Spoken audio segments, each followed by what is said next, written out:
BNP কিন্তু আওয়ামী লীগের মতো এবং জামাত ইসলামের মতো লগি বইটার আন্দোলন করে নাই। আমরা ৭১-কেও ধারণ করি, ২৪-কেও ধারণ করি। গণভোটে হ্যাঁ দিলে নাকি ৭১ বিলীন হয়ে যাবে। যে স্বতন্ত্রই থাকতে চাবে তার রাজনীতিটা বিএনপির সাথে যদি হয়, তাহলে এতদিন তার বিশ্বস্ততার জায়গাটা কোথায় ছিল, এটা নিয়ে আমার প্রশ্ন। কারণ বিএনপির সঙ্গে যদি কোনো ধরনের সমঝোতা না হয় তাহলে দেশ অস্থিতিশীল করে ফেলবেন, বিএনপিকে ধস নামাই ফেলবে বা অন্য কোনো দলকে ধস নামাই ফেলবে যে বিএনপি বোধহয় আর ক্ষমতায় আসতে হবে, বিএনপি শেষ। এনসিপিকে 10টা সিট দিবেন, এটা কাল্পনিক। একটা দলে আসেন এবং বাংলাদেশকে পরিবর্তন করার জন্য এনসিপির যেই সংকল্প, সেই সংকল্পের সাথে যদি আপনি একমত হন, তাহলে তো আপনি এনসিপিতেই থাকবেন। ম্যাডাম মরহুমা বেগম খালেদা জিয়া উনি অতীতে বলেছিলেন যে আমাদের হাতে স্বাধীনতার পতাকা, অন্যদের হাতে গোলামীর জিঞ্জির। স্পষ্ট করে বলে দাও যে আমাদের হাতে কি ছিল। ইলেকশন সুষ্ঠু হবে কিনা সন্দেহ আছে। কেউ যদি বলতে চায় গভর্নমেন্ট হেলে পড়েছে, তাহলে ভিন্ন ব্যাপার। কেউ যদি বলতে চায় লেভেল প্লেইং ফিল্ড নাই, কেন তারেক রহমানকে আমাদের নেতা ওনাকে অতিরিক্ত প্রোটোকল দেওয়া হচ্ছে। জাতীয় নাগরিক পার্টির আত্মপ্রকাশ ঘটে এবং আমরা ২৪ দফা একটি ইশতেহার দিয়েছি, এটা আমাদের দলীয় ইশতেহার। আমি তো একজন নারী, নারীদের জন্য আমরা কেমন বাংলাদেশ চাই, কতটা নিরাপদ বাংলাদেশ চাই, তাদের কর্মক্ষম করার জন্য, স্বনির্ভর বাংলাদেশ গড়ে তোলার জন্য। বিএনপির সঙ্গে যেভাবে দেখা হচ্ছে, যেভাবে ফলা হচ্ছে, যেভাবে প্রকাশ করা হচ্ছে, এভাবে তো আমরা অন্য কোনো দলের সঙ্গে তো সেভাবে দেখছি না। একটা একটা গুরুত্বপূর্ণ বিষয় বলেছেন, ফলাও হচ্ছে। হ্যাঁ, কোন রাজনৈতিক দল ইলেকশনে যাচ্ছে না আশা ছাড়া? আসসালামু আলাইকুম প্রিয় দর্শক, মাহবুব সৈকত প্রত্যেককে আমন্ত্রণ জানাচ্ছি মাই টিভি সংলাপে। দর্শক যে যেখানে আছেন, দেশে কিংবা প্রবাসে, প্রত্যেককে স্বাগত জানাচ্ছি। নিশ্চয়ই হাটে, মাঠে, ঘাটে, পথে, প্রান্তরে, নগর কিংবা বন্দরে, শহর কিংবা গ্রামে, যে যেখানেই আছেন, চায়ের আড্ডায় অথবা ঘরে, সবারই এখন আলোচনার বিষয়বস্তু আগামী জাতীয় নির্বাচন এবং কে কতটা জনসম্পৃক্ত হতে পারছে নির্বাচনী প্রচারণায়, কারা কতটুকু এগিয়ে যাচ্ছে, সব বিষয় নিয়ে আপনারা নিশ্চয়ই আলোচনায় এখন মক্ত। কোনো কোনো ক্ষেত্রে নিজেদের প্রার্থী, কোন প্রার্থী এগিয়ে যাবে সেটি নিয়েও হয়তো আপনারা মধুর বিতর্কে আপনারা জড়াচ্ছেন। আমরাও আজকে আলোচনা করব লেভেল প্লেইং ফিল্ড, এই বিষয়টি নির্বাচনের সাথে সম্পর্কিত। স্টুডিওতে পরিচয় করে দিচ্ছি, রয়েছেন এনসিপির যুগ্ম সদস্য সচিব অ্যাডভোকেট হুমায়রা নূর, স্বাগত জানাচ্ছি আপনাকে। প্রিয় দর্শক, আমাদের সাথে এসে যুক্ত হবেন বাংলাদেশ জাতীয়তাবাদী আইনজীবী ফোরামের মানবাধিকার বিষয়ক সম্পাদক ব্যারিস্টার সৈয়দ এজাজ কবির। আমরা কথা শুনছি এখন অ্যাডভোকেট হুমায়রা নূর, আপনাকে দিয়ে শুরু করি। একদমই যে বিষয়টি দিয়ে শুরু করতে চাই সেটি হচ্ছে যে আমরা দেখতে পেলাম সাম্প্রতিক সময়, আজকে বিশেষ করে জাতীয় নির্বাচনকে সামনে নিয়ে আমরা দেখেছি যে কূটনৈতিকদের তৎপরতা একটু বৃদ্ধি পেয়েছে। খুব সম্ভবত আজকে আমরা দেখলাম যে ইউরোপীয় ইউনিয়ন সকল দলের সাথে মোটামুটি দেখা করেছেন, প্রধান উপদেষ্টার সাথে চীনের রাষ্ট্রদূত দেখা করেছেন তারেক রহমানের সাথে, সেটি নিয়ে আলোচনা করব। তার আগে একটু এনসিপি প্রসঙ্গে আসি। সেটি হচ্ছে যে আমরা কিছুদিন আগে দেখেছি যে আপনাদের নির্বাচন নিয়ে, জোট নিয়ে এনসিপির মধ্যে বিভাজন, কেউ কেউ দীর্ঘদিনের শুরু থেকে যারা ছিলেন তারা চলে গেলেন, অনেকেই তাদের নিজ নিজ অবস্থানে রয়েছেন। আজকে দেখলাম আপনাদের একজন যুগ্ম সদস্য সচিব, তিনি আরশাদুল হক বিএনপিতে যোগ দিয়েছেন। তারেক রহমানের ভিশন বাস্তবায়নের অঙ্গীকার তিনি করেছেন। তো এই সিরিয়ালটা আর কতটা লম্বা হবে মনে করছেন? ধন্যবাদ আপনাকে। আজকে আমাদের যারা দেখছেন সবাইকে সালাম এবং শুভেচ্ছা জানিয়ে শুরু করছি। দেখেন, রাজনীতিটারও একটা লম্বা সংগ্রামের পথ। এই সংগ্রামটা আমরা শুরু করেছি দীর্ঘদিন ফ্যাসিবাদী স্বৈরাচারী সরকারের বিরুদ্ধে আন্দোলন করার মাধ্যমে। নানান অন্যায় অনাচারের বিরুদ্ধে আন্দোলনের মধ্য দিয়ে আমাদের এই রাজনৈতিক সংগ্রামটা শুরু হয়েছিল এবং ২৪-এর গণ অভ্যুত্থানের মধ্য দিয়ে আমাদের এই আন্দোলনটা একটা নতুন রূপ পায়।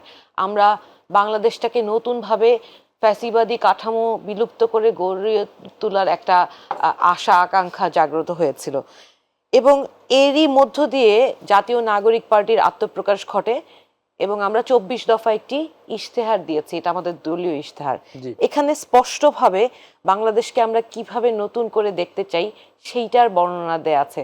ধরেন, আমি তো একজন নারী, নারীদের জন্য আমরা কেমন বাংলাদেশ চাই, কতটা নিরাপদ বাংলাদেশ চাই, তাদের কর্মক্ষম করার জন্য, স্বনির্ভর বাংলাদেশ গড়ে তোলার জন্য কতটুকু পরিকল্পনা আমাদের আছে, এই 24 দফা যদি একটা বার কেউ পড়ে তাহলে তারা বুঝতে পারবে যে আমাদের যেই নতুন বাংলাদেশ গড়ার যে প্ল্যান, সেইটা unique and better than any other party. এখন এটি আপনার দাবি? এই জন্য আমি বলছি যে আপনারা সবাই যদি একবার পড়ে দেখেন তাহলে জিনিসটা বুঝতে পারবেন। সময় স্বল্পতার কারণে আমি বিস্তারিত বলছি না, তবে আমি আমার বক্তব্যের মাঝে কিছুটা উল্লেখ করব। আপনি যেহেতু নারীদের প্রসঙ্গেই এনেছেন যে নারীদের জন্য আপনারা সে নারী বান্ধব এটি কর্মসূচি প্রণয়ন করতে চান, তো আপনাদের পার্টি থেকে এখন পর্যন্ত আপনারা সমঝোতা যাদের সাথে করেছেন, আমরা যতটুকু জানি 30টার মতো আসন আপনারা নিয়েছেন, সেখানে নারী প্রতিনিধির সংখ্যা কত?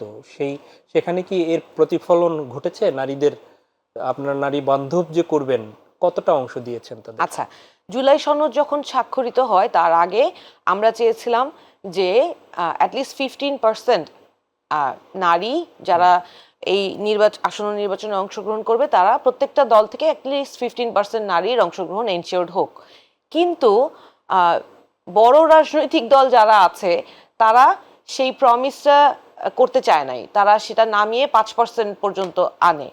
আমরা সেই প্রস্তাবে রাজি হয়েছিলাম এবং সেই প্রস্তাব অনুযায়ী আমরা যদি একটু ইভালুয়েট করি যে আমাদের প্রস্তাবনা ভালো না খারাপ এবং সেই প্রস্তাবনা অনুযায়ী আমরা কথা রেখেছি কিনা, দেখেন বিএনপির যেই জোট, সেইখানে এখন পর্যন্ত বিএনপির যেই প্রার্থী আছেন, যেই উনাদের নিজস্ব দলের, সেখানে আমরা মাত্র 9 জন নারীর নাম শুনতে পেয়েছি, which is not even 5%। Begum Khaleda Zia তো আল্লাহ উনাকে বেহেশত নসিব করুক, উনি আমাদের ছেড়ে চলে গিয়েছেন। উনি থাকলে হয়তো আমরা একজন অভিভাবক পেতাম যিনি বাংলাদেশ প্রশ্নে সবসময় আপোষহীন ছিলেন।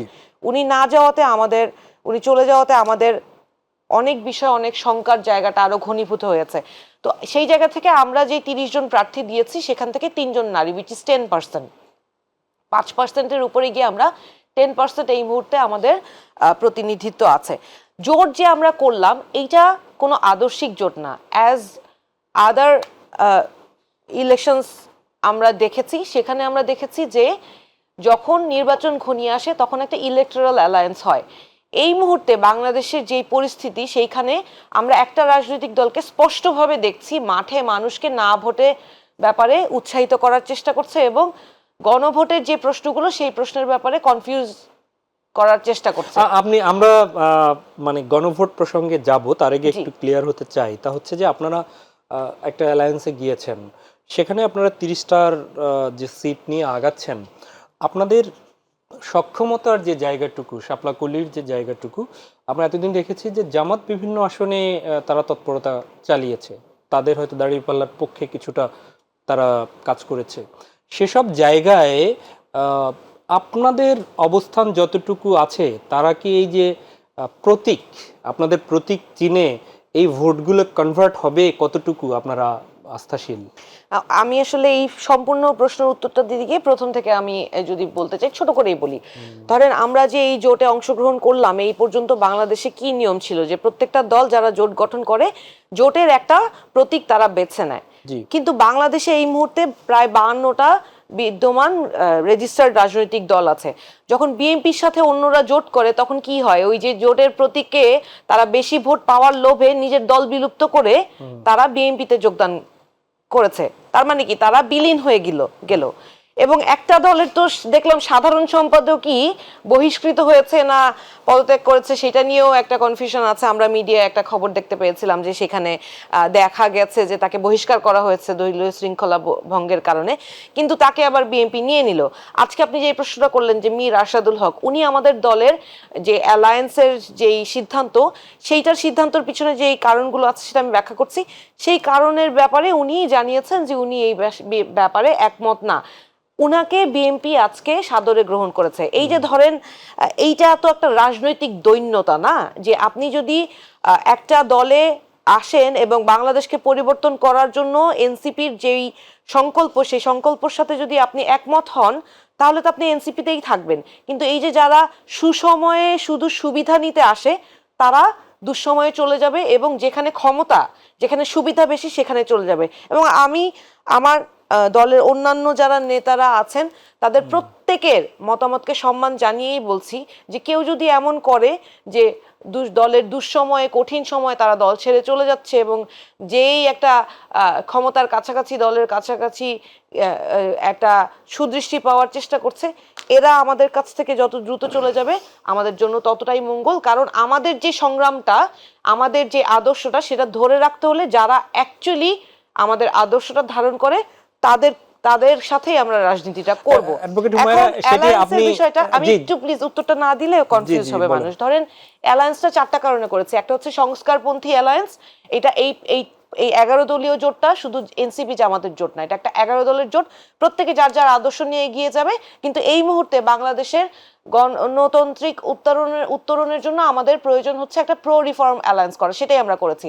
পাশাপাশি এই যে আধিপত্য বিরোধী আন্দোলন করতে গিয়ে হাদি ভাইয়ের মৃত্যু হয়েছে, আজকে এতগুলো দিন হয়ে গেল হাদি ভাইয়ের হত্যাকারী গ্রেফতার হলো না, এবং হাদি ভাইয়ের হত্যার যে বিচারটা, সেই প্রক্রিয়াটা সবেমাত্র শুরু হয়েছে হবে বলে এরকম আমরা জানতে পাচ্ছি।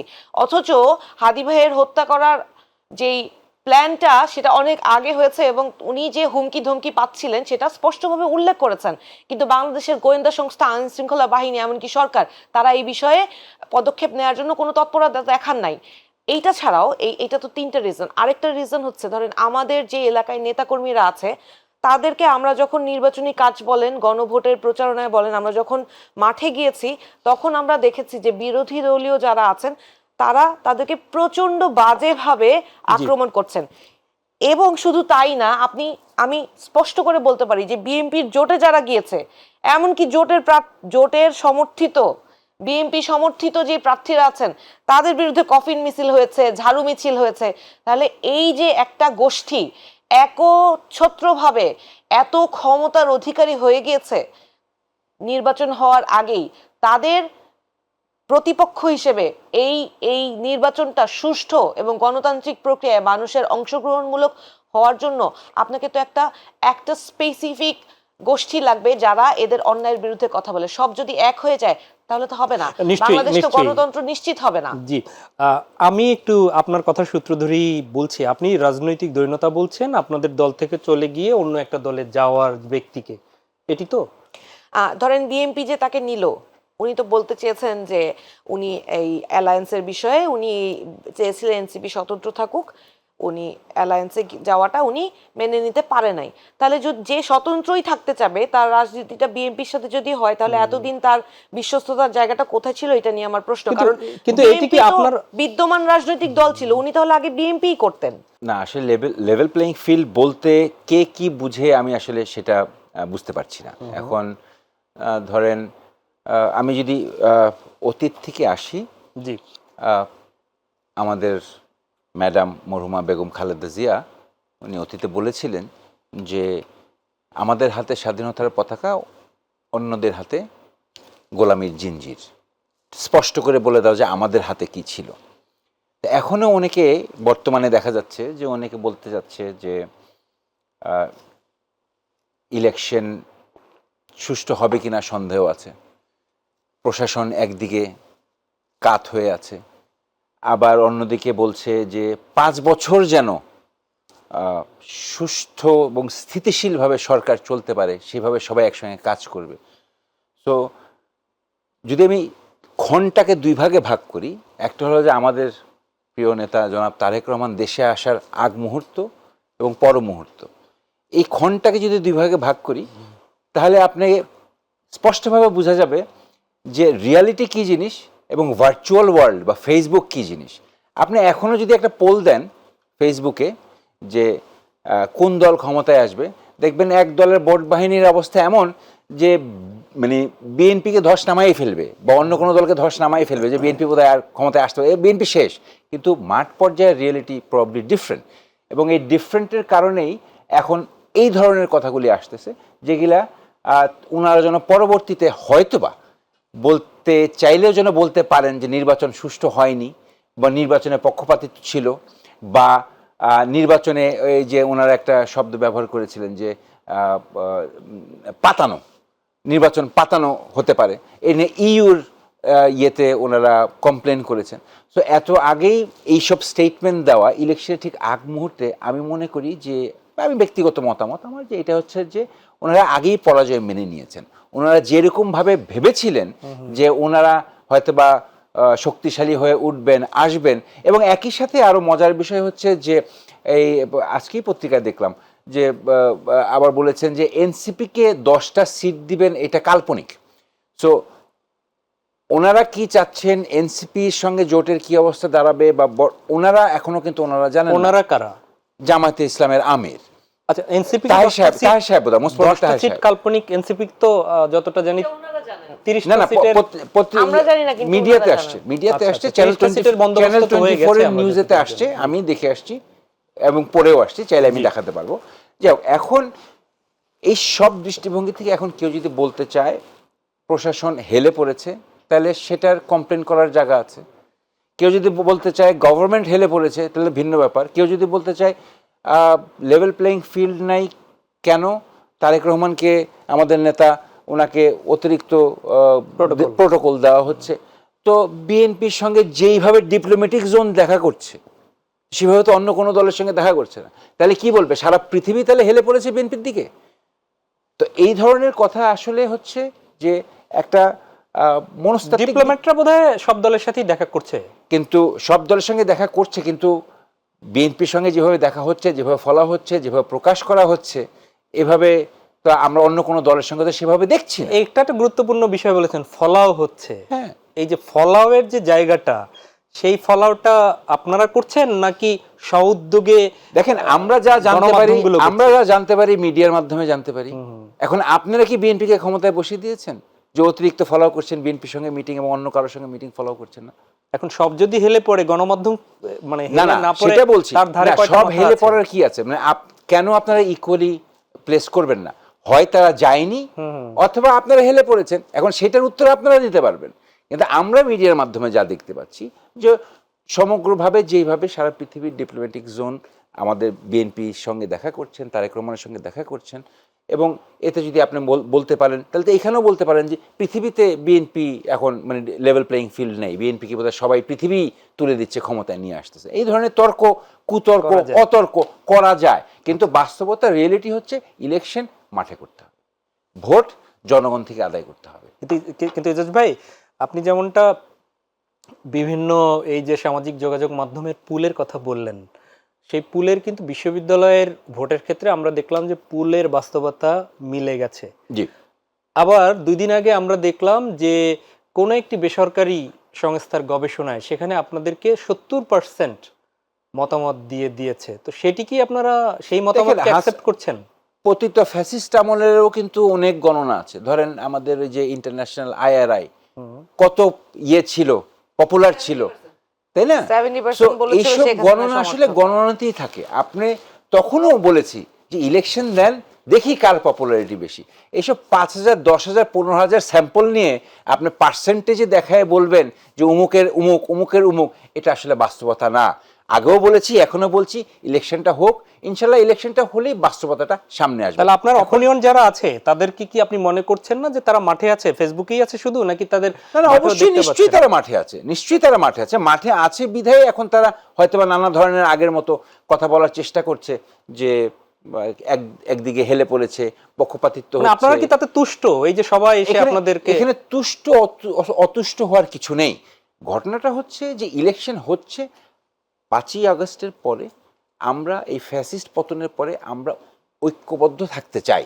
জি, কিন্তু এখন এই ক্ষমতায় যাওয়ার পালার মধ্যে কে যাবে কে যাবে না এটা জনগণের হাতে ছেড়ে দিয়েই যেই ইলেকশনটা আসছে, যে বর্তমান অবস্থাটা আছে, এটাকে মেনে নিয়ে আমরা ইলেকশনের দিকে যাই এবং যতটুকু সম্ভব একজন আরেকজনকে সাহায্য করি, ইলেকশনটা যেন সফলভাবে হয়, সুফলটা নিয়ে আসে। সুফলটা নিয়ে আসি। হুমায়ুন, আপনার কাছে ফিরি। আগেই কি পরাজয় মেনে নিয়েছেন? এই জন্যই এই যে একটি গোষ্ঠী একটি দলের দিকে, মানে প্রশাসন দলের, আপনারা গতকালকে নাহিদ ইসলামও বলেছে যে বিএনপির দিকে ইঙ্গিত করে যে প্রশাসন বিএনপির প্রতি মানে সিম্প্যাথাইজড অথবা সাপোর্ট দিচ্ছে, এটি কি আগেই পরাজয় মেনে নিয়েছেন? এরকমই কিন্তু ইজাজ ভাই বলতে চেয়েছেন। এজাজ ভাইকে দেখে ভালো লাগছে। ব্যক্তি এজাজ ভাইকে আমি ভীষণ সম্মান করি, কারণ স্বৈরাচারী শেখ হাসিনার সময় ওনার যে জেল খাটা এবং নির্মম নির্যাতন, সেটা শুধু উনি না, উনার বাবা সহ উনারা যেভাবে জেল জুলুম সহ্য করেছেন সেই দিনগুলো আমরা দেখেছি। এবং সেই জায়গা থেকে উনাদের প্রতি আমার অবশ্যই একটা অত্যন্ত সম্মানের দৃষ্টিকোণ আছে। তারপরেও বিদ্যমান পরিস্থিতিতে উনাদের দলীয় কিছু বিষয় অবশ্যই অবশ্যই আমাকে বলতে হবে।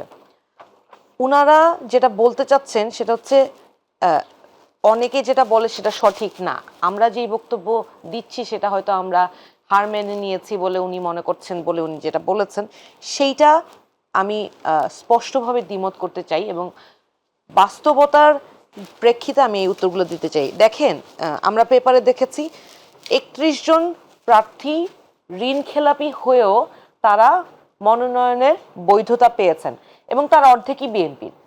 বহু প্রার্থী আছেন যাদের দ্বৈত নাগরিকত্ব আছে এবং এইটার বিষয়ে তারা সঠিক প্রমাণ দিতে পারেন নাই যে তারা আসলে দ্বৈত নাগরিকত্ব ছেড়েছেন কি না, তারপরেও তাদের বৈধতা দেয়া হয়েছে। সেই জায়গাটাতেও আপনি যদি ইনভেস্টিগেট করেন প্রমাণ মিলবে যে তাদের দ্বৈত নাগরিকত্ব এখনো বিদ্যমান আছে। গতকালকে আমাদের দলের মুখপাত্র জনাব আসিফ মাহমুদ সজীব ভুইয়া নির্বাচন কমিশনে গিয়েছিলেন এবং স্পষ্টভাবে এই বিষয়গুলো প্রত্যেকটা কেস বাই কেস উনি উল্লেখ করেছেন যে কিভাবে এই জিনিসগুলোকে নির্বাচন কমিশন ইগনোর করে বিএনপি এবং সমমনা জোটের প্রার্থীদেরকে বৈধতা দিয়েছে। তো আসলে সত্যি কথা বলতে কি, এই জুলাই গণ অভ্যুত্থানের 3 দিন পরেই যখন ওনারা নির্বাচন চায়, যখন জুলাই শহীদ এবং আহতদের তখনও চিকিৎসাও সুনিশ্চিত হয় নাই, রক্তের দাগ শুকায় নাই, তখন আমাদের ভীষণ কষ্ট লেগেছিল এইটা ভেবে যে ধরেন ক্ষমতাই তো মুখ্য না, রাষ্ট্র পুনর্গঠনের জন্য ওই সময় যদি ওনারা জাতীয় সরকার গঠনের যে প্রস্তাব এই ছাত্ররা করেছিল সেটা মেনে নিত, তাহলে হয়তো আমরা আরো বেশি প্রাউড ফিল করতাম যে না, ওনারা বাংলাদেশটাকে নতুনভাবে গোছাতে চায়। কিন্তু ক্ষমতাই হয়তো ওনাদের লক্ষ্য, যা আমরা আসলে হঠাৎ করে এখন তারেক রহমান বাংলাদেশে ফিরে এসছে বলে দেখতে পাচ্ছি না। জুলাই মাসে যখন প্রধান উপদেষ্টা লন্ডন সফরে গেলেন এবং সেইখান থেকে ফিরে আসার পর থেকেই আমরা সমস্ত পরিবেশ সব জায়গায় পরিবর্তনের হাওয়া দেখতে পাচ্ছি। আপনি যদি দেখেন, একটা বাংলাদেশের স্বাধীন বাংলাদেশের গোয়েন্দা প্রধান থেকে শুরু করে সরকারি কর্মকর্তা কর্মচারী থেকে শুরু করে রাষ্ট্রের সমস্ত অর্গান সবাই যে একটা জায়গায় ধর্ণা দিচ্ছে অ্যাজ ইফ উনি অঘোষিত প্রধানমন্ত্রী। উনি প্রধানমন্ত্রী হোক, তাতে আমার কোনো আপত্তি নাই, কিন্তু জনগণ আগে ভোটটা দিক, জনগণকে সেই স্বাধীনতাটা দেয়া হোক। কিন্তু সমস্ত মিডিয়া থেকে শুরু করে সমস্ত অর্গানাইজেশন যখন এই মিথটা ক্রিয়েট করে, এই পারসেপশনটা ক্রিয়েট করে, তখন মানুষের মধ্যে একটা ভীতির সঞ্চার হয়। আমি আপনাকে ছোট্ট একটা উদাহরণ দিই। এই গণ অভ্যুত্থানের যে সরকার, সেটা কিন্তু গণতান্ত্রিক প্রক্রিয়ায় উনাদের এই অভ্যুত্থান পরবর্তী বিপ্লব পরবর্তী সরকার, উনারা কিন্তু কোনো রাজনৈতিক সরকার না। তো এই সরকারের আমলে কোনো একটি বা দুটি দলের আধিপত্য থাকবে না, সেইটাই তো আমরা আশা করেছিলাম, তাই না? কিন্তু আমার বাসার কাছে যে বস্তি, ওখানে টিসিবির কার্ড দেয় গরিব মানুষদেরকে, যে যাতে স্বল্প মূল্যে নিত্য প্রয়োজনীয় দ্রব্য তারা টিসিবির ওই যে ট্রাকে বিক্রি করে সেখান থেকে কিনতে পারে। ওই কার্ডগুলো স্পেসিফিক একটা দলের ছাত্র সংগঠন, আমি নাম বলছি না, তারা সব নিয়ে নেয়, বলে তোমাদেরকে এটা রিইস্যু করা হবে। আজ পর্যন্ত ওইখানে যারা বসবাস করে গরিব মানুষরা সেই টিসিবির কার্ডগুলো তারা ফিরে পায় নাই। তারা আশঙ্কায় আছে। তাদের সাথে যখন আমরা কথা বলতে গিয়েছি, তারা আশঙ্কা প্রকাশ করেছে যে এই স্পেসিফিক দলের প্রতীকে ভোট যদি না দেই, তাহলে আমরা এই কার্ড ফেরত পাবো না এবং আমাদেরকে অন্য মার্কায় ভোট দিলে আমাদের এই স্বল্প মূল্যে নিত্য প্রয়োজনীয় দ্রব্য কেনার ক্ষমতাটা আমাদের কাছ থেকে হরণ করা হবে। মানে আপনি অন্যায় যারা করছে তাদের নাম কি বলতে ভয় পাচ্ছেন? না, আমি ভয় পাচ্ছি না। উনি বলছেন যে আমরা হার মেনে নিয়েছি। আমরা যে হার মেনে নেই নাই তার প্রমাণ হচ্ছে আমরা এখনো স্পষ্টভাবে বলিষ্ঠ কণ্ঠে আমরা সব অন্যায়গুলো পয়েন্ট টু পয়েন্ট আমরা উল্লেখ করছি এবং আমরা আমাদের রাজনীতি এইটাই। আপনি আমাদেরকে ক্ষমতার চেয়ারে বসায় দেন, আমরা ক্ষমতায় যাই বা না যাই, যে যেখানে অন্যায় করবে আমরা সেটা স্পষ্টভাবে তুলে ধরবো এবং জনগণকে সেখানে সম্পৃক্ত করব, যাতে জনগণ অন্যায়ের বিরুদ্ধে সোচ্চার থাকে। কারণ এই বাংলাদেশে এই স্বৈরাচারী শেখ হাসিনা, স্বৈরাচারী ফ্যাসিবাদী এই জন্যই হতে পেরেছিল যে মানুষ আমরা আমাদের যে যার জায়গা থেকে সচেতন থাকা সত্ত্বেও মুখ খুলে কথাটা বলি নাই। আজকে বাংলাদেশে এই অভ্যুত্থানের পরে যে এই নারীরা দেখেন, রোকেয়া হলের মেয়েরা মনে আছে 18 জুলাই যে বের হয়ে এসেছিল যার হাতে যা আছে তা নিয়ে, এবং অভ্যুত্থানে যেই দিন থেকে এই মায়েরা, মেয়েরা, বোনেরা ঘর থেকে বের হয়ে এসে আন্দোলনে সম্মুখ সারিতে অংশগ্রহণ করা শুরু হলো, সেই দিনের পর থেকে অভ্যুত্থানের এই সফলতার মুখ দেখা শুরু করলো। আজকে কোথায় সেই নারীরা? এটা আমাদেরও দায় আছে, আমরা সেই দায় স্বীকার করে নিচ্ছি। আমরা চেষ্টা করেছিলাম সেই নারীদের ধরে রাখার, কিন্তু বাস্তবতা যে সহিংস পরিস্থিতি আমরা বিরোধী দল, রাজনৈতিক মতবাদের ব্যক্তিদের প্রতি দেখতে পাই, এইটা খুবই আশঙ্কাজনক, এবং এই আশঙ্কাই আমাদেরকে এই জোটে যেতে বাধ্য করেছে। আপনি যদি উনাদের দলের দিকেই তাকান, প্রায় রিপোর্টেড, আমি বলছি রিপোর্টেড 200-র বেশি মানুষ অন্তকোন্দলে নিহত হয়েছে। আহতর সংখ্যা আমি নাই বললাম। আপনি একটা এলাকার ঘটনা আমি বলি, একটা মেয়ে বিয়েতে রাজি হয় নাই দেখে সেখানকার বিএনপি নেতা তার বাবাকে হত্যা করেছে। এটা কি মিথ্যা ঘটনা? উনাদের দলীয় প্রধান যখন বাংলাদেশে ফিরবে, এখন তো উনি মানে চেয়ারপারসন হয়তো ঘোষিত হয়ে যাবে আজকালকে, জনাব তারেক রহমানকে আমি সম্মানের সাথে বলতে চাই, আমি আশা রাখছি যে উনি যে অবস্থানেই থাকুক না কেন, উনি যেহেতু বাংলাদেশে ফিরে এসছেন, উনার এটা মনে রাখা উচিত যে এই ছাত্ররা নেতৃত্ব দিয়ে এই অভ্যুত্থান সংগঠন করেছেন বলেই আজকে এতগুলো মানুষের নামে এতগুলো মিথ্যা মামলা উইথড্র হয়েছে, এতগুলো মানুষ গুম খুন হত্যার আলামত থেকে নিষ্কৃতি পেয়েছে। উনি উনার নিজের দেশের মাটিতে ফিরতে পেরেছেন, উনার মাকে উনি মৃত্যুর আগে একবার ছুঁয়ে দেখতে পেরেছেন। এই যে এতটুকু অন্তত যদি উনি মনে রাখেন, তাহলে উনি অন্তত আমাদের যে দাবিটা, যে এই নতুন বাংলাদেশে বিরোধী রাজনৈতিক মতবাদকে নিষ্ক্রিয় করে দেওয়ার জন্য যে অপচেষ্টা, সেটা উনি করবেন না। উনার ছেলেরা অন্যায়, অনাচার, দুর্নীতি করবেন না, উনি দুর্নীতির বিরুদ্ধে স্পষ্ট বয়ান দিবেন। অনেক ধন্যবাদ। আমি ফিরছি এজাজ ভাই আপনার কাছে। জি, না, এখন টিসিবি কার্ডের এটা সরকারিভাবে দেওয়া হচ্ছে কোনো স্পেসিফিক সংগঠন, ধরেন আমি ধরে নেই হয় ছাত্রদল করেছে না যুবদল করেছে, তাই তো? এরকমই তো অ্যালিগেশন, বা বিএনপির নেতারা করেছে। তো এরকম অতীতে যারাই সাংগঠনিক ভুল ভ্রান্তি কাজ করেছে, চাঁদাবাজি করেছে, তাদের বিরুদ্ধে অ্যাকশন নেওয়া হয়েছে। দলের মধ্য থেকে ইনকোয়ারি করা হয়েছে, কিছুদেরকে বহিষ্কার করা হয়েছে, কিছুদের বহিষ্কারাদেশ প্রত্যাহার করা হয়েছে। তো এটা দলীয় একটা ব্যাপার আছে, চলবে একদিকে। অন্যদিকে আমি যদি বলি যে হুমায়রা যেই ঘটনাটার কথা বললেন, যে কোন মেয়ে এই বিয়ের ব্যাপারে কাকে কি করা হলো, যে কাউকে পার্সোনালি এর জন্য তো কোনো দলকে দায় দেওয়া যায় না। এখন সে হতে পারে বিএনপির কর্মী, এই জন্য বিএনপি তো সে দায় নিবে না, বা দায় নেওয়া সম্ভব না, কারণ পার্সোনাল লাইফে মানুষ কত কিছুই করে। হ্যাঁ, একটা মানুষের পার্সোনাল লাইফে সেটা যদি দলের উপরে ওইভাবে আঘাত করে, তখন দল হয়তো বা চিন্তা করবে যে কী করা যায় না করা যায়। আর মনোনয়নের বৈধতা, আমি একদমই দ্বিমত পোষণ করছি না, আমি সম্পূর্ণরূপে একমত। এরকম হচ্ছে, হতেও পারে। আবার যারা মনোনয়ন বৈধতা দিচ্ছে নির্বাচন কমিশনের মধ্যে, তাদের ভুল ভ্রান্তিও থাকতে পারে। এর জন্য একটা অল্টারনেটিভ প্রসেস আছে, আপনি অ্যাপিল করতে পারবেন। অ্যাপিলে আপনার সন্তুষ্ট না থাকলে আপনি হাইকোর্টে আসতে পারবেন। কিন্তু জাস্ট বিকজ আমার ভুলের জন্যে আপনার মনোনয়ন বৈধতা হয়ে যাচ্ছে, বা আমি সামহাও আপনার দ্বারা কনভিন্সড হয়ে আপনার মনোনয়ন বৈধতা দিচ্ছি, সেটা যেই হোক, বিএনপি হোক, জামাত হোক, জাতীয় পার্টি হোক, এনসিপি হোক, যেই হোক, এর মানে এই না যে আপনার প্রতি আমি হেলে পড়েছি বা একদিকে যাচ্ছে।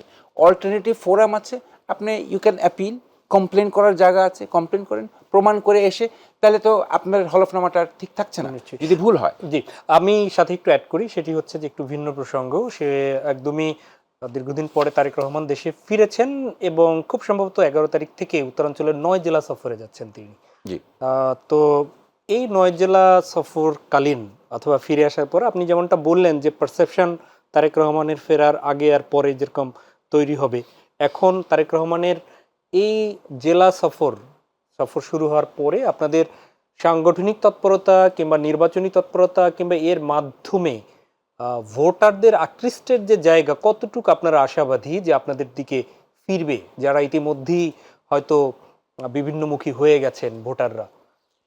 দেখেন, বাস্তবতার নিরিখে যদি বলি, আমি ব্যক্তিগত মতামত, নিরপেক্ষভাবে আমার ব্যক্তিগত মতামত, বর্তমানে বাংলাদেশকে নেতৃত্ব দেওয়ার জন্যে তারেক রহমানের বিকল্প আর কেউ নেই বর্তমানে।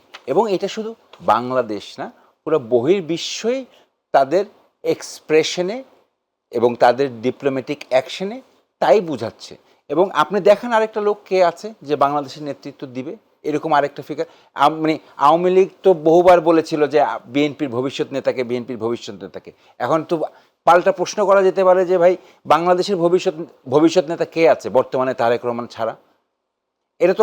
এটা মানে একজনকে দেখান, এবং the way he is speaking, এবং উনি এসেই বললেন যে ওনার নিজস্ব একটা প্ল্যান আছে দেশের জন্যে, দেশের জনগণের জন্যে, এবং উনি বাড়তি একটা কোনো কথা বলেন নাই। উনি যে এই যে এত বছর নিপীড়ন হলেন, ওনার ভাই মারা গেলেন, আমাদের দেশনেত্রী বেগম খালেদা জিয়া অত্যাচারিত হলো, এত কিছু উনি কোনো প্রতিহিংসামূলক কোনো কথাও বলেননি। উনি জাস্ট জনগণের স্বার্থে, দেশের স্বার্থে, দলের স্বার্থে উনি বলেছেন যে ওনার একটা প্ল্যান আছে, সেই প্ল্যান মোতাবেক উনি আগাবেন দেশের জন্য। এখন অল্টারনেটিভ লিডার আপনি কাকে বলবেন? সাজেস্ট করেন। আমার চোখে আমি দেখি না, সেটি তার সম্পর্কে বলছেন। এখন নির্বাচনে এই মুহূর্তে প্রভাব কতটা পড়বে? এখন আমি বলি প্রভাব কতটা পড়বে কি পড়বে না, এটা আসলে আমি মানে 5ই আগস্টের আগেও বলেছি, এখনো বলছি, এইটার মানদণ্ড একমাত্র ইলেকশন। আপনি এখন পারসেপশন ওয়াইজ অনেক কিছুই বলতে পারেন, অনেক কিছু মনে হতে পারে। আপনাদের আশা কি? যেমন এখন এই যে আপনাদের লিডারকে নিয়ে এখন মার্চ করছেন, নিশ্চয়ই আপনারা তো আশার নিয়েই মার্চ করছেন, না হলে দেখেন কোন রাজনৈতিক দল ইলেকশনে যাচ্ছে না আশা ছাড়া? প্রত্যেকটা রাজনৈতিক দলই ইলেকশনে যাচ্ছে আশা নিয়ে। এখন দেখতে হবে যে বিএনপির অতীতটা কিরকম ছিল, লাস্ট 17 বছরটা কিরকম ছিল। 17 বছর তো আন্দোলন করেছে, 1 লক্ষর উপরে মামলা হয়েছে, 60 লক্ষর উপরে আসামি হয়েছে, গুম হয়েছে, খুন হয়েছে, এ তো দেশের জনগণ দেখেছে। হুমায়রার কথাও ঠিক, একটা পর্যায়ে দেশের আপামর সকল স্তরের জনতাকে একসাথে করতে পারার ফলে আন্দোলনটা সফল হয়েছে। নাহলে তো বিএনপি তো 15 বছর আন্দোলন করেছিল, কিন্তু আপামর জনতা সব জায়গায় একসাথে হওয়ার পর। কিন্তু এটা কেন? কারণটা হলো বিএনপি কিন্তু আওয়ামী লীগের মতো এবং জামাত ইসলামের মতো লগি বইটার আন্দোলন করে নাই।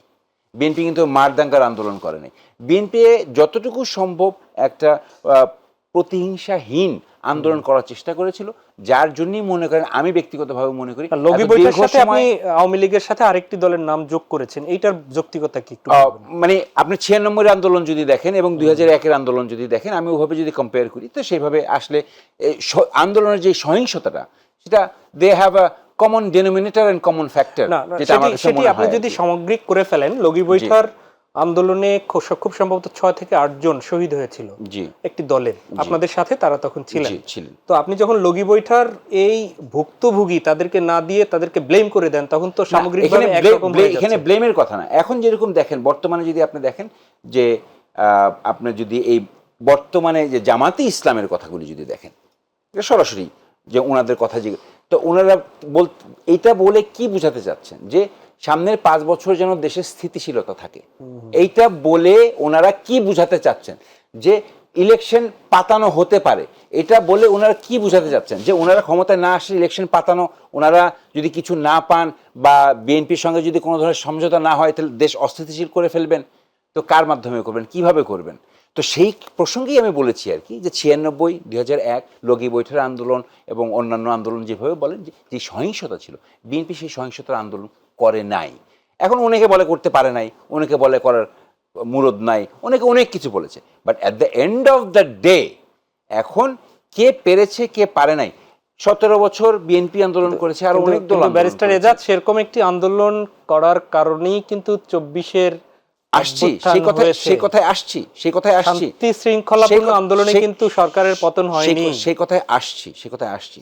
আপনার এই 17 বছরের আন্দোলনের ফলে আপনার ভ্যাটের আন্দোলন হয়েছে, আপনার নিরাপদ সড়কের আন্দোলন হয়েছে, এবং পরবর্তীতে যখন সকল আপামর জনতা, যেটা মব, এন্টায়ার দেশটা যখন নেমে পড়ে, তখন কিন্তু আসলে শৃঙ্খলা থাকে না। আপনি যদি অনুমতি দেন, আমি একটা ছোট ভিডিও ক্লিপের একটু অংশ দেখাতে চাই। এই যে দেখেন,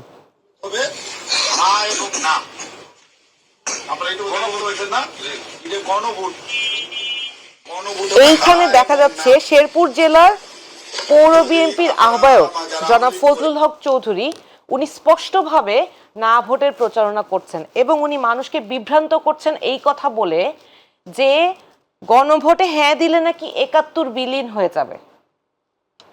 সেলুকাস, আমরা স্পষ্টভাবে বারবার বারবার বলছি যে আমরা ৭১-কেও ধারণ করি, ২৪-কেও ধারণ করি। ৭১ এসেছে বলেই আজকে বাংলাদেশ একটা নতুন রাষ্ট্র হিসেবে আমরা পেয়েছি। বাংলাদেশকে আমরা বাংলাদেশি বলে আমরা নিজেদেরকে পরিচিত হতে পারি শুধুমাত্র ৭১-এর মুক্তিযুদ্ধ হয়েছে বলেই। আবার ২৪ও আমাদেরকে একটা নতুন বাংলাদেশ উপহার দিয়েছে। যে এই নতুন বাংলাদেশের প্রত্যয় ছিল কি, যে আমরা বাংলাদেশকে ফ্যাসিবাদী কাঠামো মুক্ত করব, এটাই তো এক দফা ছিল না? তো এই গণ অভ্যুত্থানের পর এই যে সংস্কারের জন্য যে ঐক্যমত্য কমিশনের যে আলোচনা হলো এবং জুলাই যে সনদ হলো, জুলাই সনদ বাস্তবায়নের যে অধ্যাদেশ হলো, এই সব কিছুর পিছনে যে সংস্কারের আলোচনাগুলো, সেই আলোচনাগুলোর মূল মন্ত্রটা কি? মূল মন্ত্রটা হচ্ছে ওই যে এক দফায় যে ফ্যাসিবাদী কাঠামোর বিলোপ, সেইটা। ধরেন আপনি যদি বিদ্যমান রাজনৈতিক যে প্রেক্ষাপট, বাংলাদেশের সাংবিধানিক কাঠামোকে প্রত্যেকটা রাজনৈতিক দল যেভাবে বারবার বারবার পরিবর্তন করেছে, তার একটাই কারণ, ক্ষমতাকে দীর্ঘায়িত করা। এবং এই ক্ষমতা ধরে রাখার জন্য বাংলাদেশের সংবিধানের যে স্ট্রাকচারটা, সেটাকে তারা নষ্ট করে ফেলেছে। এটাকে তো আমরা পুনরায় একটা সার্বভৌম বাংলাদেশ বানানোর জন্য পুনরায় আগের অবস্থায় ফিরিয়ে আনতে হবে। সেইটার জন্য আপনার এই সংস্কারগুলো প্রয়োজন। প্রত্যেকটা প্রতিষ্ঠান না, সে সংস্কারের ক্ষেত্রে কেউ তো না বলেনি, বিএনপিও না বলেনি, না কিন্তু না না, আপনি এই আপনি যদি জায়গাটাই তো আমি আপনাকে উত্তরটা দিচ্ছিলাম। দেখেন, আপনি জুলাই সনদে স্বাক্ষর করে আসলেন। আপনি জুলাই সনদে স্বাক্ষর করে আসা মানে কি? গণভোটে আপনি হ্যাঁ দিতে হবে। কিন্তু আপনি মাঠে গিয়ে, আমরা যখন কাজ করছি, এটা তো আমি আপনাকে একটা স্পষ্ট প্রমাণ দেখালাম, আমরা তো মাঠে গিয়েছি। বিএনপি এবং তাদের নেতাকর্মীরা স্পষ্ট আপনাদের সামনে এক কথা বলছে, মাঠে গিয়ে মানুষকে আরেক রকম ভাবে বিভ্রান্ত করছে। আমি একটু এজাজুল এই ভাই আপনার এই কাছে একটু জিনিসটার ফিরে আসি। কারণেই কিন্তু আমরা এই বৃহত্তর যে অ্যালায়েন্সে আমরা অংশগ্রহণ করলাম, এইটার কারণ কিন্তু এইটাই, যে সংস্কারের প্রশ্নে আমরা আপোষ করব না এবং জুলাই সনদে অবশ্যই হ্যাঁ হইতে হবে। ক্ষমতায় যাওয়ার জন্য ৩০০ আসনে নির্বাচন করার, এখন আমরা করার চেয়ে বাংলাদেশে এই ফ্যাসিবাদী কাঠামো বিলোপের যে আন্দোলনটা, সেইটা আমাদের জন্য এখন বেশি জরুরি। কি বলবো? না, হ্যাঁ, আপনারা না, আপনারা না, আপনারা ন্যায়ের যে- পক্ষে প্রচারণা যে- চালাচ্ছেন, এটি না, এটি প্রুফ দেওয়ার হ্যাঁ, চেষ্টা অবশ্যই। করেছেন। না, দ্যাট ইজ মিডিয়াতে দুইজনই lawyer, আমিও সুতরাং দেখেছি। না, আমিও দেখেছি। এখন সে কে বুঝি? না, না, পৌর whatever, বিএনপির না, না। আহ্বায়ক, fine, but is he official representative? Officially পৌর বিএনপির আহ্বায়ক। আমিও তো অফিশিয়ালি সামওয়ান। এখন আমি যদি কিছু একটা বলে যাই, সেটা কি মানে আমি কি ভুল বললাম? না দলের হয়ে আমি বলে গেলাম এবং দল সেটা নিতে বাধ্য? না, কিন্তু এটি তো নীতিগত একটা প্রশ্ন। না না, হ্যাঁ ভোট না ভোটের নীতিগত যে কথার জায়গা, জি। প্রশ্ন জায়গায় যদি আসি, তাহলে হলো 826টা রিফর্ম প্রস্তাবের মধ্যে 775টাই বিএনপি এগ্রি করেছে, 7টা না 8টা পয়েন্টে ডিসএগ্রি করেছে। এবং ওই রিফর্মের ওগুলো বেশ কমপ্লিকেটেড, কারণ একটা প্রশ্নের ভিতরে আর অনেক সাব প্রশ্নগুলি আছে। বিএনপি কতটুকু কমিটেড যে তারা বলেছে যে না, আমরা এর বাইরে আমরা যাব না। ভাই তুমি যাই বলো নাই বলো, আমার নিজের দল আছে, আমার নিজের পলিসি আছে, আমি রাষ্ট্র কিভাবে চালাবো, আমার নিজের প্ল্যান আছে, আমি রিফর্মের বেলায় এর বাইরে যাব না। তুমি যা বলছো আমি তোর সঙ্গে একমত হতে পারি না। অ্যাজ এ রেজাল্ট আমি ডিসেন্ট দিলাম। আমি যদি যাই আমি এই কাজটা করবো, তুমি যদি যাও তাহলে তুমি এই কাজটা করে নিও। So that is to the maximum extent আমি মনে করি বিএনপি তার কমিটমেন্ট দেখেছি টুয়ার্ডস দ্য রিফর্ম। মানে একটু স্পষ্ট করেন, আমাদের দর্শকরা তো না, না। আপনাদের সব পরিভাষা বুঝবে না। মানে আপনারা আপনাদের 31 দফার আলোকে চালাবেন। এখন যে সরকার যে সংস্কারের প্রস্তাবনাগুলো এসেছে, সেই বিষয়টি আপনারা একমত না, এরকম কি বিষয়টা? বিএনপি যে সংস্কার প্রস্তাবনায় দিয়েছে এবং একমত হয়েছে, আপনার 826টার মধ্যে 775টার সঙ্গে একমত হয়েছে, ঠিক আছে? আর 51টার সঙ্গে দ্বিমত পোষণ করেছে। করে নাই, না করে নাই, বলেছে যে হ্যাঁ, ধরেন কথার কথা, হুমায়রা বলছে আমি এইভাবে রিফর্মটা চাচ্ছি, ঠিক আছে, 5 + 5 = 10 চাচ্ছি আমি। আর আমি বলছি যে না ভাই, আমি 7 3 + 10 চাবো। দুজনই কিন্তু 10 এরশাদ ভাই, ওই আলোচনাগুলো এসে গেছে। হ্যাঁ, এন্ড অফ দ্য ডে ওগুলো 2 মাস শেষ। পরে ইলেকশনে আপনারা একটা তো ভোট দিতে হবে। না, ভোট শুনেন, সেই ভোটে কি আপনারা হ্যাঁ না না? কেউই জুলাই সনদের এগেইনস্টে না। মানে আপনারা হ্যাঁ, সবাই জুলাইয়ের পক্ষে। এখন অফিশিয়ালি আপনারা স্টেটমেন্ট জানতে গণভোটে পারবেন, আপনারা হ্যাঁ কিংবা না, অফিশিয়ালি আপনারা জানতে পারবেন বিএনপি স্টেটমেন্টটা কি আসে। মানে এখনো আপনারা ক্লিয়ার না, এটি বলতে চাচ্ছেন? সেটা দল জানে, আমি জানি আমি কোথায় দিব, কিন্তু দলের পক্ষ থেকে দলই বলবে। এই যে সফর শুরু হচ্ছে, আপনারা এখন আস্তে আস্তে সব ক্লিয়ার হয়ে যাবে যে কে কি বলছে। এখন আমাদের দলের নেতা তারেক রহমান স্পষ্ট করে বলে দেবেন যে আমরা কি চাচ্ছি।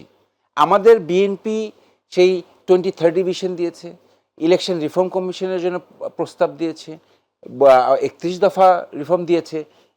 এই রিফর্ম কমিশনে তারা মাসকে মাস ধরে আমাদের স্ট্যান্ডিং কমিটির নেতা সালাউদ্দিন ভাই গণভোটটা query 31 করেছে। দফা নিয়ে হচ্ছে না, না, গণভোটটা না, জুলাই সনদ নিয়ে জুলাই হচ্ছে। সনদ নিয়ে সেই হচ্ছে। সনদে আপনারা সেই হ্যাঁ নাকি সনদে- না? সেই সনদের যেই কমপ্লিকেশন, যে প্রশ্নগুলি আছে, সেই প্রশ্নগুলির উত্তর আপনারা ইমিডিয়েটলি জেনে যাবেন। অবশ্যই কেউই জুলাইয়ের গণ অভ্যুত্থানের বিরুদ্ধে না, কেউ ফ্যাসিবাদ ফেরত চায় না, কেউ ফ্যাসিবাদ যেন হয়ে ওঠে সেটা কেউ চায় না, এবং স্বয়ং বিএনপি নিজেও চায় না।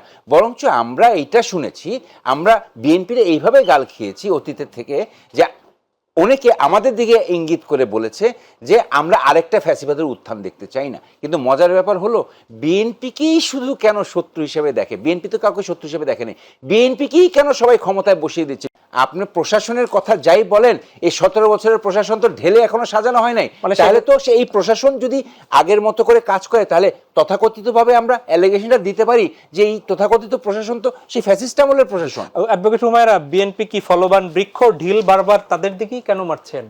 না, এটা তো আমি শুধু বিএনপির ফলবান বৃক্ষ বলে তাদের দিকে ঢিল মারছে ব্যাপারটা এরকম না। আমি প্রত্যেকটা জিনিস কিন্তু প্র্যাকটিক্যাল উদাহরণ দিয়ে বলেছি যে কোন কোন জায়গায়, ধরেন এজাজ ভাই নিজেও কিন্তু স্পষ্ট করতে পারলেন না, উনারাও কিন্তু কনফিউজড। তার মানে এই যে কনফিউশনের জায়গাটা, উনি নিজে কনফিউজ আছেন এবং মানুষের মধ্যে তৈরি করছেন জুলাই সনদের ব্যাপারে। উনি যেহেতু উল্লেখ করলেন, আমি তাহলে একটু পিছিয়ে ফিরে যাই যে কোন কোন জায়গায় বিএনপি জুলাই সনদের প্রস্তাবনাগুলোতে দ্বিমত করেছেন।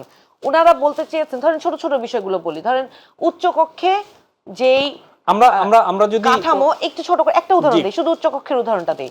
উচ্চকক্ষের যে কাঠামো, সেইটাতে ওনারা বলেছেন যে ধরেন বিএনপি যদি নিম্নকক্ষে 51% জিতে, তাহলে উচ্চকক্ষেও ওনারা 51টা সিট চান। কিন্তু অন্যান্য দলগুলো যারা একমত হয়েছে তারা বলেছে যে সামগ্রিকভাবে বাংলাদেশে যেই ভোটের রিপ্রেজেন্টেশন মানুষ হিসেবে, সেই হিসেবে সমানুপাতিক হারে সেই অনুযায়ী 100 সিটে রিপ্রেজেন্টেশনটা হবে। এখন আপনি যদি এই নিম্নকক্ষে 15টা সিট পান এবং অন্যরা 85টা সিট পায়, তাহলে আপনি উচ্চকক্ষেও 15টা আর 85টা এইভাবে যদি রেশিওটা সেট করেন, মানে আসন ভিত্তিক না, ভোটের আনুপাতিক হারে আপনি উচ্চকক্ষে পাবেন, তাই তো? তো ভোটের আনুপাতিক হারে আমরা কেন চেয়েছি? কারণ সারা বাংলাদেশের মানুষের যে ভয়েসটা, যার জন্য যতটুকু সমর্থন ততটুকুই উচ্চকক্ষে রিপ্রেজেন্টেড হোক। অ্যাডভোকেট হুমায়রা, এই কথাও কিন্তু রয়েছে। আমি একটু বলি যে আপনারা এই যে নতুন অ্যালায়েন্সে গেলেন, 30টা আসন নিলেন, সেখানে আপনারা ভোটের ইকুয়েশন করে এখানে আপনারা বিজয়ী কতটা হতে পারবেন, তার চেয়ে উচ্চকক্ষে আপনারা আপনাদের রিপ্রেজেন্টেটিভ থাকবে, এই লাভটা আপনাদের বেশি হবে। ওই জায়গাটা তো এখন বাস্তবতার প্রেক্ষিতে আমরা একটু ওইটা একটা সংকটের জায়গায় রয়েই গিয়েছে, এবং জোটের সাথে আলোচনা করে ওই বিষয়টা আমাদের স্পষ্ট হতে হবে যে এই এই এই হিসেবটা এখন কিভাবে হবে। এখন উচ্চকক্ষের যেই ব্যাপারটা, সেটা আগে তো গণভোটে হ্যাঁ হতে হবে। গণভোটে হ্যাঁ হওয়ার পরে সেটা পরবর্তী সংসদ গিয়ে এই যে অবশ্যই শঙ্কায় আছি, যেইভাবে উনারা ফলাওভাবে মাঠে এটার প্রচারণা চালাচ্ছেন, যেভাবে মানুষের মধ্যে কনফিউশন ক্রিয়েট করছেন, তাতে করে তো আমার মনে হয় না যে গণভোটে আদৌ উনারা যেভাবে বলতে চান যে উনাদের উপর আস্থা রেখে, উনাদের ম্যান্ডেটস এর উপর 31 দফার উপর আস্থা রেখে জনগণ চোখ বন্ধ করে উনাদের কথা শুনতে বাধ্য, এবং এই যে 31 দফাটাই মেইন বেদ বাক্য এবং জুলাই সনদটা বেদ বাক্য না, সেটা তো আমরা মানতে পারি না। কারণ ওনারা তো অনেকবার বলেছেন রোজার পরে আন্দোলন করে সরকার পতন করবেন। অনেক ধন্যবাদ। আমি একটু ভিন্ন আলোচনায় একটু যাই, যদিও ভিন্ন না, কারণ হচ্ছে রাজনীতির মাঠ থেকে ক্রিকেট রাজনীতিতে একটু ঢুকতে চাই। একদমই দর্শকের এই বিষয়টি আগ্রহ রয়েছে। সেটি হচ্ছে যে ভারতে আমাদের বিশ্বকাপ টি-20 খেলা নিয়ে যে বিষয়গুলো হচ্ছে, তার আগে মোস্তাফিজের যে বিষয়টি রয়েছে, সর্বশেষ বিষয়টি আজকে আপনারা জানেন যে ভারতের পক্ষ থেকে বলা হয়েছে, নিরাপত্তার নিশ্চয়তা দেওয়া হয়েছে বাংলাদেশের সরকারের পক্ষ থেকে, এবং ক্রিকেট বোর্ডের পক্ষ থেকেও বলে দেওয়া হয়েছে যে যাই হোক না কেন ভারতে খেলতে বাংলাদেশ যাবে না। চোখে চোখ রেখে বাংলাদেশ কি কথা বলছে, নাকি এটি আসলে ক্রিকেট রাজনীতির জায়গায় বাংলাদেশ পিছিয়ে যাচ্ছে? আপনার এই প্রশ্নের উত্তর দেওয়ার আগে আমি জাস্ট হুমায়রার একটা কথাই যাচ্ছি। এই বইটা যে দেখাচ্ছি, এটা হচ্ছে যে আপনার জুলাই সনদের যত প্রশ্ন সবগুলি, এবং ইন্টারেস্টিং ব্যাপার হচ্ছে যে উচ্চকক্ষ যেভাবে সরলীকরণ করে বলে ফেললো, জিনিসটা এত সরলীকরণ, এই উচ্চকক্ষের ভিতরে আরও 1, 2, 3, 4, 5টা প্রশ্ন আছে। এর মধ্যে একমত হয়েছে, আংশিক একমত আছে, কিছু বিষয়ে বিএনপি প্রস্তাব করেছে যেটা নির্বাচনী সংসদীয় ছাড়া এটা করা যাবে না, এবং আরেক ব্যাপারে একমত হয়েছে। সো জিনিসটা এত হ্যাঁ নাতে এই জুলাই সনদের প্রশ্ন যেইভাবে বলা হচ্ছে জিনিসটা আসলে সেইভাবে না। তবে বিএনপি আচ্ছা এখন যদি মনে করে যে বিএনপি নায়ের পক্ষে যাচ্ছে, অফিসিয়ালি কি এখনো বিএনপি বলেছে? বলে নাই। তো জনগণ still is in a position to decide for হ্যাঁ অর নো। আর বিএনপি ফ্যাসিস্টের আমলের দিকে যাবে না, এবং বিএনপির একটা স্ট্র্যাটেজি আছে। বিএনপি অবশ্যই কি করবে সেটা জানিয়েই করবে। বিএনপি যদি নাও বলতে বলে, বিএনপি বলবে যে নায়ে ভোট দিও, বলেই করবে। আপনি সেই আলোচনা বলেছেন, আমরা একটু এখানটায় যাই। আর যেটা বলছি ক্রিকেটের আলোচনা যেটা বললেন, এটা আপনি আন্তর্জাতিক অঙ্গনে চলে যাচ্ছেন, যে অতীতে আমরা যেটা দেখেছি যে এটা আসলে একটা পররাষ্ট্র নীতির ব্যাপার, হ্যাঁ, এবং এই লাস্ট 17 বছর আমরা দেখেছি আমাদের পররাষ্ট্র নীতিতে আসলে হেলেছিল, এবং আমরা একটা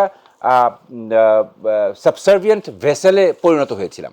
হ্যাঁ, সেই জায়গাটা থেকে আমরা দেখতে পাচ্ছি যে বর্তমানে এখান থেকে আমরা উত্তীর্ণ হচ্ছি, এবং তাদের যেই চিরচারিতা যেই ক্যারেক্টারিস্টিক্স আমাদেরকে ডমিনেট করার, সেটা এখনও আমরা হালকা পাতলা কিছু দেখতে পাচ্ছি। যেরকম অতীতে আমাদেরকে উই পোকা বলেছে, ফেলানিকে হত্যা করেছে, এবং এর মধ্যেও বিএসএফকে অনেকবার গুলি করা হয়েছে, বর্ডারে বিএসএফ গুলি করেছে। সো এখন যেটা দেখতে পাচ্ছি যে হ্যাঁ, যে ওদের উগ্রবাদীটা কতটুকু যে একটা ক্রিকেট খেলাকে রাজনীতির মধ্যে নিয়ে আসছে, এবং সেই রাজনীতিটা ধর্মভিত্তিক করে ফেলেছে জাস্ট বিকজ মোস্তাফিজ একজন মুসলমান। অন্যদিকে আমাদের ক্রিকেট টিমের ক্যাপ্টেন কে, তাই না? সো সেই জায়গাটা থেকে যদি চিন্তা করি তাহলে তাদের থেকে আমরা অনেক বেটার, এবং আমাদের রাজনীতি তারা যেই গ্লাসে দেখে, আমাদের দেশের রাজনীতি সেই গ্লাসে দেখলে হবে না।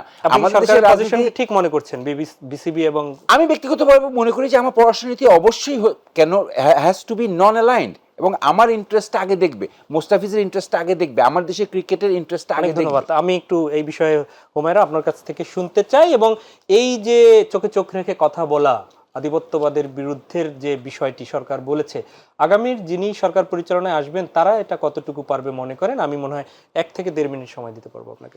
আজকে যেটা দেখলাম যে ধরেন ভারতের সাথে একটা একটা ফটো কার্ডে দেখেছি, এটা সত্য মিথ্যা হয়তো এজাজ ভাই ভালো বলতে পারবেন, যে বিএনপির তারেক রহমানের একটা ছবি এবং ভারতের বিদেশ মন্ত্রীর সাথে ছবি, এবং ভারতের সাথে নাকি বিএনপির দূরত্ব কমে আসছে। আমি অবাক হয়েছি এটা দেখে, যে ফটো কার্ডটা এমন হওয়া উচিত ছিল যে বাংলাদেশের সাথে ভারতের দূরত্ব কমে আসছে, কিন্তু দেখলাম যে বিএনপির সাথে ভারতের দূরত্ব কমে আসছে। হয়তো এই কারণেই আমরা এই আশঙ্কা করেছি যে এই আগ্রাসন বিরোধী আমাদের যে যুদ্ধটা বাংলাদেশকে গ্রাস করে রাখার জন্য শেখ হাসিনা যেই সুবিধাগুলো এই দীর্ঘ সময় ধরে ক্ষমতা ধরে রাখার জন্য শুধুমাত্র ভারতকে দিয়ে এসছে, ভবিষ্যৎ প্রধানমন্ত্রী যারা হতে চান তারা আবার একই কাজ করার জন্য ভারতের সাথে হাত মিলিয়ে বাংলাদেশকে বিক্রি করে দিচ্ছে কিনা, সেইটা আমরা প্রচন্ড আশঙ্কার মধ্যে আছি। আপনারা কি ভবিষ্যৎ প্রধানমন্ত্রী বিএনপি কে দিয়ে দিচ্ছেন? আমি বলছি যে যারা হতে চান, আপনারাও তো হতে পারেন, যারা হতে চান তারা এই কাজ করছেন কিনা সেটা আমরা বললেন যেটা যে আমরা আর কোনো নেতা নেই।